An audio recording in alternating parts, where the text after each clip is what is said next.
Bonsoir Gérald Darmanin. Bonsoir. Merci beaucoup d'avoir accepté l'invitation de BFM TV.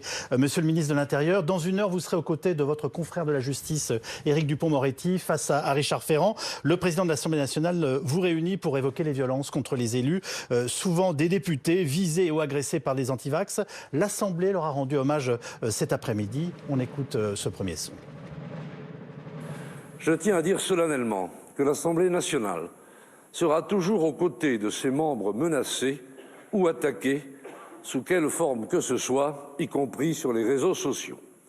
Au-delà de nos personnes et au-delà même de notre institution, ce sont les principes de la démocratie et de la République qui sont en cause.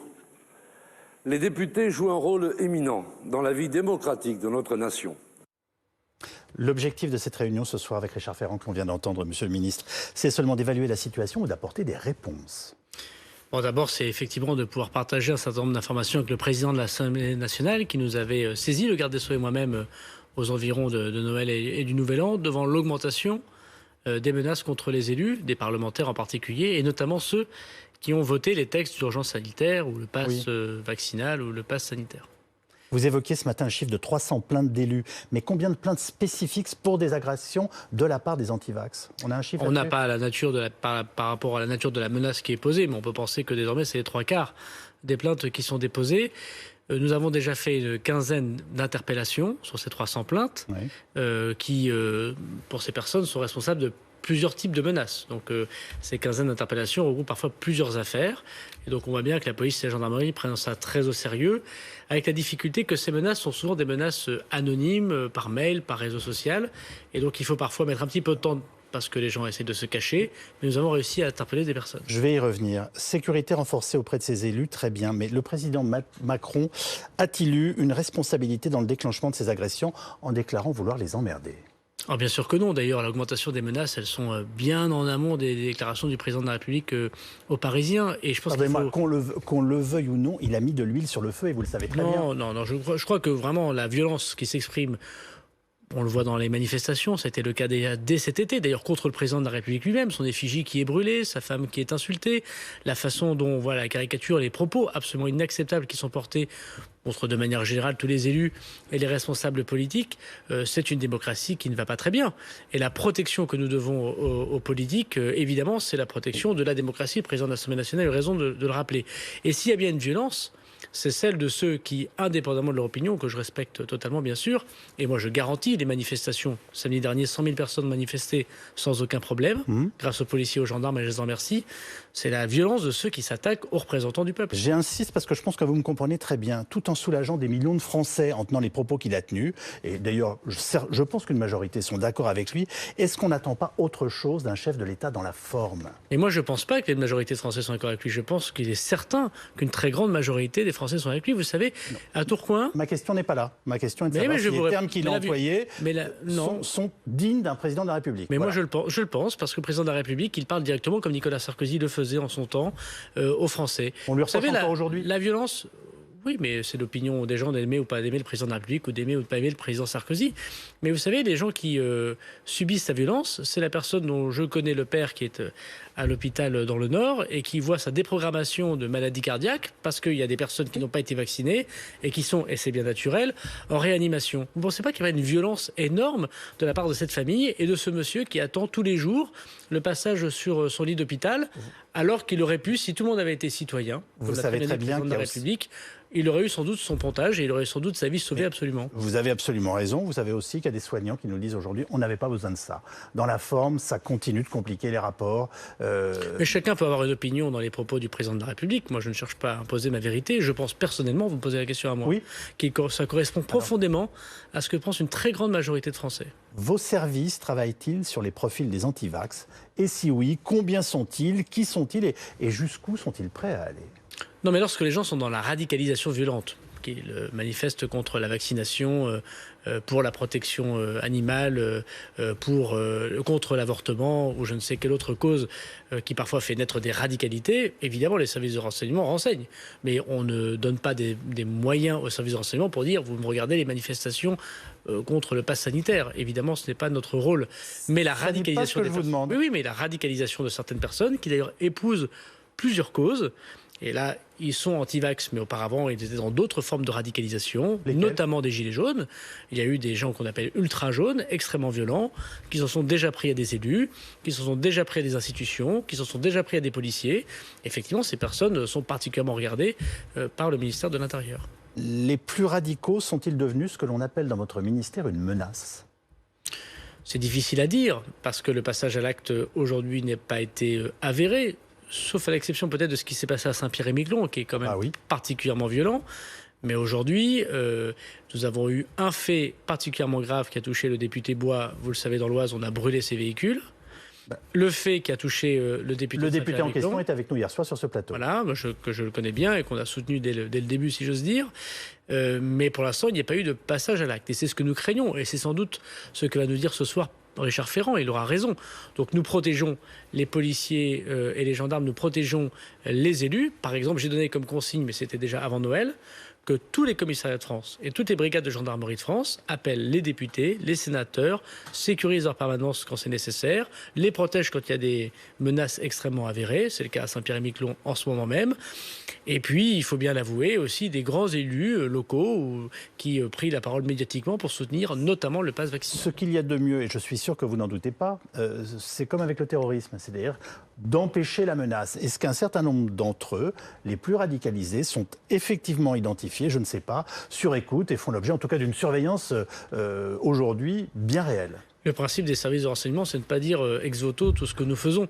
Mais nous respectons évidemment intégralement le cadre de la République. Le cadre de la République, aujourd'hui, c'est donner des moyens au ministre de l'Intérieur pour lutter contre les subversions violentes. Mais nous n'avons pas des moyens que nous pouvons appliquer évidemment au terrorisme à des manifestations d'opinion politique. C'est ça, les antivax. C'est une manifestation d'opinion politique. Le ministre de l'Intérieur, il fiche pas, il met pas sur écoute toute personne qui va dans une manifestation. Fort heureusement pour la démocratie. Mais ce qui est tout à fait certain, c'est quand les personnes deviennent extrêmement violentes, nous mettons des moyens pour les interpeller. Je prends l'exemple. Récemment, au Havre, nous avons interpellé un monsieur qui était passé par le dark web, qui était passé par des VPN. Ceux qui connaissent l'informatique savent de quoi je parle. Il change d'identité pour menacer les personnes.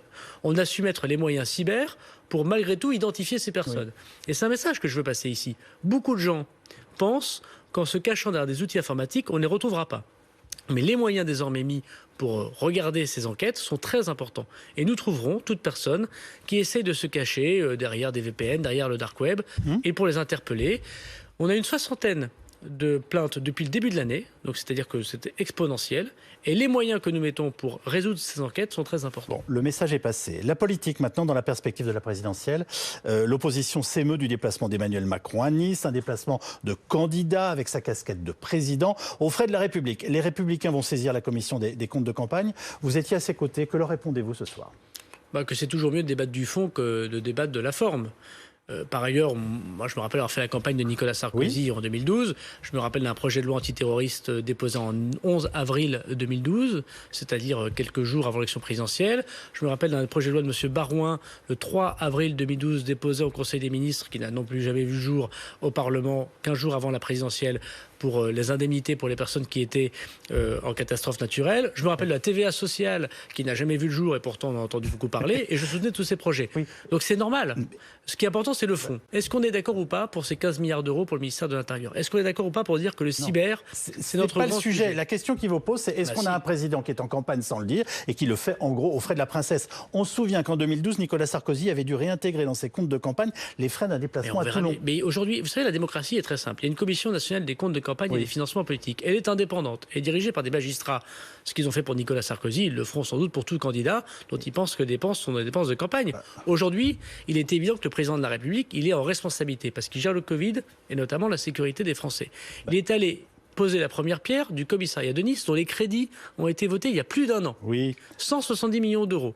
Ce commissariat attendait depuis un siècle une rénovation. Un siècle, M. Calvi. Il y a eu quelques gouvernements qui auraient pu faire quelque chose.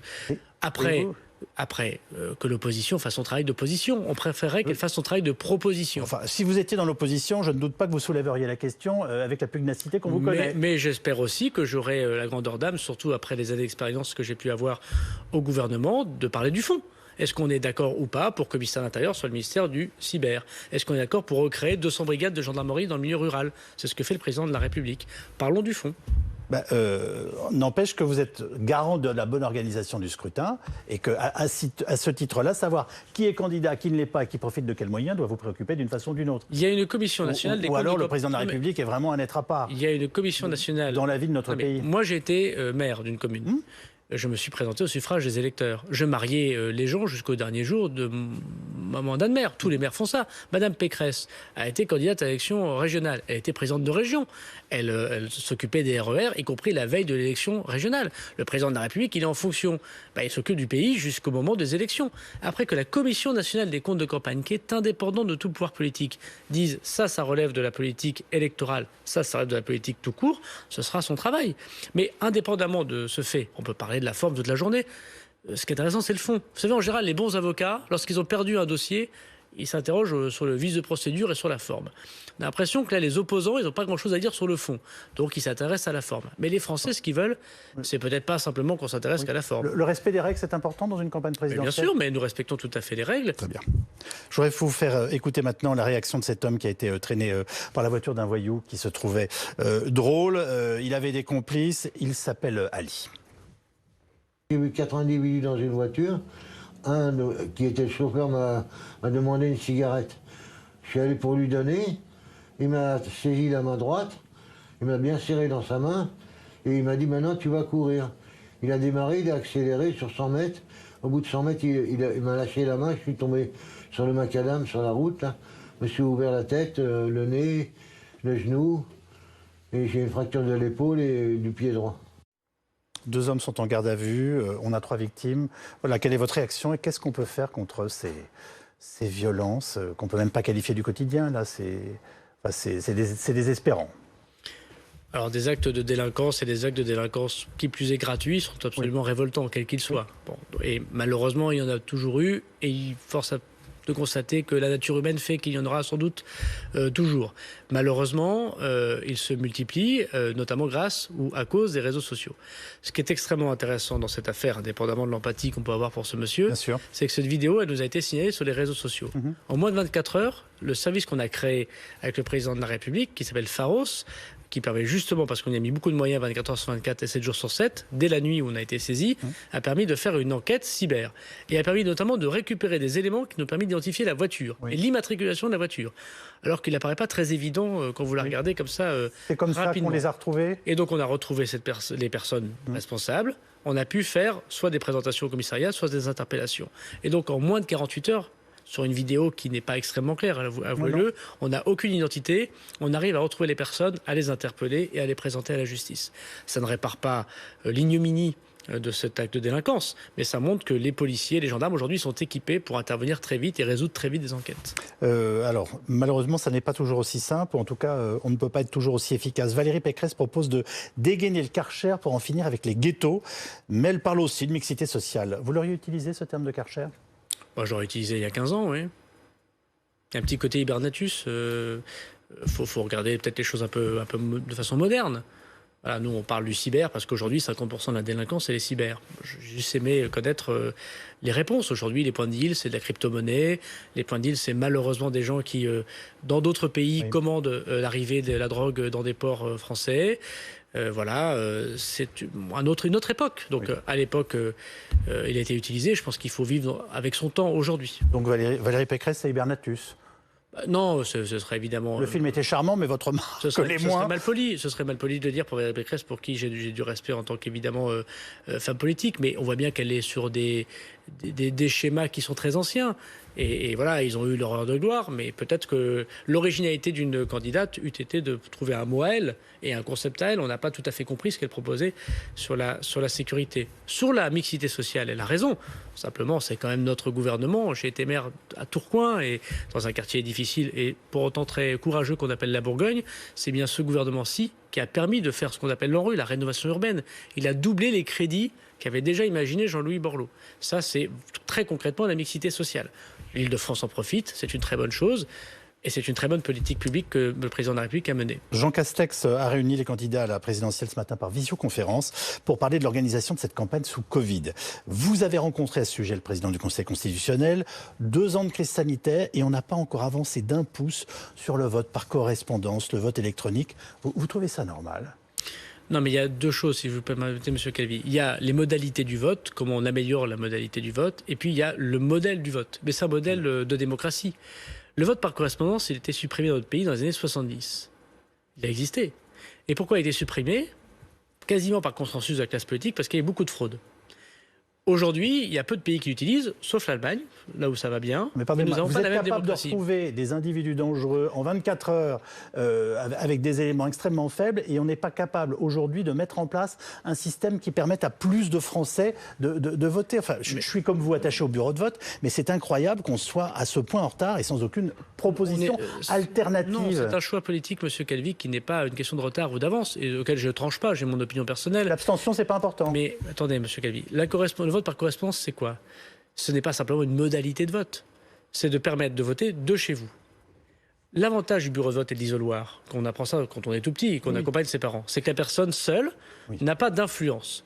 La femme n'a pas d'influence de son mari, le curé n'a pas d'influence sur la personne, les enfants n'ont pas d'influence sur les parents. C'est tellement vrai que quand les enfants accompagnent la maman ou le papa dans l'isoloir, le président du bureau de vote lui dit non, il faut être tout seul dans le bureau. Pour savoir être certain, c'est un vote secret et c'est très important. S'il est fait par Internet ou s'il est fait par correspondance, comment on garantit le secret individuel du vote? Aujourd'hui, il y a des femmes qui vivent sous les coups de leur mari, il y a des enfants qui sont même majeurs sous l'autorité de leurs parents, il y a des communautés religieuses et des communautés étrangères qui peuvent avoir une influence. La sincérité du scrutin, c'est important. C'est pas une question qu'on peut balayer et qu'une question technique. Par contre, on a fait des choses. Beaucoup de grands pays démocratiques l'ont mis en place. J'ai quand même envie de vous me citez toutes les raisons de ne pas le faire, je l'ai bien compris. J'ai envie de vous dire, il est loin le temps du macronisme réformateur. Par contre, non, mais je vous ai pas dit qu'il fallait pas le faire ou le faire. Je veux dire que c'est une question qui est une question extrêmement sociale et qui c'est pas qu'une question de modalité de vote. On a fait des choses, en revanche, Monsieur Calvi, pour lesquelles vous pourriez faire publicité. J'ai présenté un décret il y a 15 jours pour dire que désormais la procuration peut être portée dans une autre commune. Si vous habitez Tourcoing et que vous habitez Roubaix, auparavant, il fallait trouver quelqu'un de Tourcoing pour voter pour vous. Oui. Aujourd'hui, vous pouvez voter d'une autre commune. La procuration en ligne. Vous allez sur Internet, sur maprocuration.fr, sans voir un policier, un gendarme, vous pouvez faire cette procuration en ligne totalement. Que demain ou après-demain, sur le vote à distance, sur le vote par Internet, sur le vote par correspondance, nous ayons une réflexion démocratique. Moi, j'y suis prêt en tant que ministre de l'Intérieur, bien évidemment, je ferai ce que le Parlement veut. Mais ce ne sont pas simplement des modalités de vote. C'est une façon de vivre la démocratie. Alors, le pass vaccinal, le texte est examiné au Sénat. Un point fait débat. Les sénateurs demandent à ce que le pass s'éteigne de lui-même si la situation s'améliore. On parle de caducité du pass dans ces cas-là. Est-ce que c'est du bon sens? Plus de Covid, plus de pass. Mais je crois que le ministre de la Santé a clairement dit que le jour où il n'y a plus de Covid et plus de variants, on arrêtera le pass, parce que le pass, c'est pas du tout notre modèle de société. Mais on l'inscrit dans la loi? Mais à partir de quand vous considérez qu'il n'y a plus de problème? Vous avez vu que les variants, malheureusement, ils ont tendance à venir quand on n'y prend pas garde. Je sais pas, 10 000 cas par jour, donc, par exemple. Je ne suis pas capable de répondre à cette question. Moi non plus. Je ne répondrai pas à cette question. Je laisserai le ministre de la Santé le faire. Ce qui est certain, c'est qu'il faut arrêter le pass ce jour où il n'y a plus de problème avec le Covid. C'est une évidence. D'ailleurs, les états d'urgence sanitaire que nous proposons, ils sont dans le temps, Monsieur Calvi. Il n'y a pas un pays qui a présenté plus de textes devant le Parlement. Je crois qu'on en est au 13e, me semble-t-il, texte où on demande à chaque fois des mesures par le Parlement et qui ont en général pas plus de 6 mois de durée de vie. On peut penser raisonnablement encore que ça durera quelques mois, malheureusement, le Covid, en espérant tous que ce soit le dernier variant qu'on connaisse. Pour le reste, je n'ai pas les capacités médicales pour donner ce genre d'indication. 368 000 cas de Covid aujourd'hui, c'est le chiffre officiel ce soir. On est à 3 mois du premier tour de la présidentielle. Beaucoup de gros candidats n'ont pas encore leur parrainage et s'en inquiètent. C'est un délit de démocratie? Il y a des règles démocratiques. C'était 500 personnes sur 40 000 personnes qui peuvent donner un parrainage, les maires, les conseils départementaux, les conseils régionaux. La règle est connue par tout le monde et depuis tout le temps. Donc moi, je trouve que ce n'est pas du tout un délit. Vous leur dites quoi ce soir à ceux-là? Soyez convaincants et vous trouverez ceux qui vont vous soutenir? Il y a des règles institutionnelles. Et ce qui m'étonne toujours, c'est sur quelle autre règle? Si c'est le sondage, on dit c'est M. Zemmour, Mme Le Pen, M. Mélenchon, ils doivent absolument avoir leur parrainage. J'ai entendu ça. Pourquoi plutôt eux que M. Dupont-Aignan et que Mme Hidalgo parce qu'ils font moins de 10%. C'est les sondages désormais qui désignent qui est candidat à l'élection présidentielle. Les maires, c'est des gens responsables qui sont élus par les citoyens, qui rendent compte de leurs décisions. On n'arrête pas de dire qu'il faut donner la liberté aux maires et la responsabilité aux maires. Je l'ai été, j'en suis d'accord. Laissons-leur la liberté. Et en plus, c'est un faux suspense, M. Calvi. À chaque fois, c'est toujours la même chose. À chaque fois, on fait ce genre de marronnier pour dire on n'aura pas de parrainage. Pourquoi? Parce qu'on veut faire parler de soi. Non pas sur le fond, encore une fois, mais sur la forme. Même M. Asselineau a eu la dernière fois ses 500 parrainages. Oui. Bon, donc, ce qui prouve que les maires de France, de manière générale, sont pour la vie démocratique. On n'a pas besoin de leur forcer la main. Un oui, un non avant de nous séparer. Vous avez une soirée qui sera chargée. Vous répétez très régulièrement que vous restez un homme de droite. Est-ce que Emmanuel Macron est un bon président de droite? Non, le président de la République préside. Moi, je suis très attaché à cette phrase du général.